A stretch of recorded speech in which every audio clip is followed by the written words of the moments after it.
60 കൊല്ലം ജീവിച്ചവനും 70 കൊല്ലം ജീവിച്ചവനും അള്ളാഹിനോട് അവസാനം ചോദിക്കുക, എനിക്കൊരല്പം സമയം തരുമെന്നാണ്. അതെന്റെ ഒരു വെറും സംസാരമായി നിങ്ങൾ കാണണ്ട.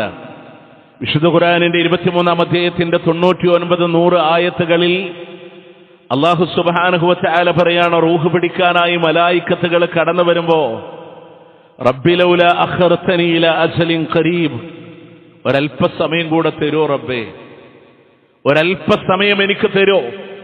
ഇതുവരെ കിട്ടിയ 50കളുടെ ആയുസ് വേണമെന്ന് അള്ളാഹിനോട് പറയണില്ല. ഇതുവരെ കിട്ടിയ 60കളുടെ ആയുസ് വേണമെന്ന് അള്ളാഹിനോട് പറയണില്ല.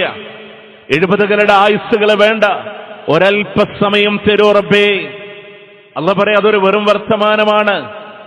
ഖുർആനിലെ സൂറത്ത് വീണ്ടും അല്ലാഹു തആല മുനാഫിഖൂനിന്റെ അവസാന ഭാഗത്ത് അള്ളാഹിനോട് അപ്പോഴും മരിക്കണ നേരത്ത് മനുഷ്യൻ പറയുന്നുണ്ട്, ഒരല്പം നേരം തരുമോ, ഫഅസ്വദ്ദക വഅകും മിനസ് സ്വാലിഹീൻ, ഞാൻ നന്നായിക്കോളാം, ഞാൻ ദാനധർമ്മങ്ങൾ ചെയ്തോളാം, ഞാൻ സ്വാലിഹീങ്ങളിൽ പെട്ടോളാം, ഒരല്പസമയം എന്ന് അള്ളാഹിനോട് ചോദിക്കുന്നുള്ളൂ.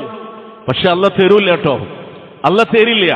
നമ്മൾ ഇപ്പോഴും തിന്മകളിലൂടെ വ്യാപൃതമായി മുന്നോട്ട് പോകുന്നുവെങ്കിൽ ആയുസ്സിന്റെ ഒരേട് മറിയുന്ന സന്ദർഭങ്ങളിൽ, ഒരു കലണ്ടർ മറിയുന്ന സന്ദർഭങ്ങളിൽ നമ്മുടെ മനസ്സിനെ തൊട്ടുണർത്തണം, അള്ളാഹു തന്ന ആയുസ് തീരാണ്.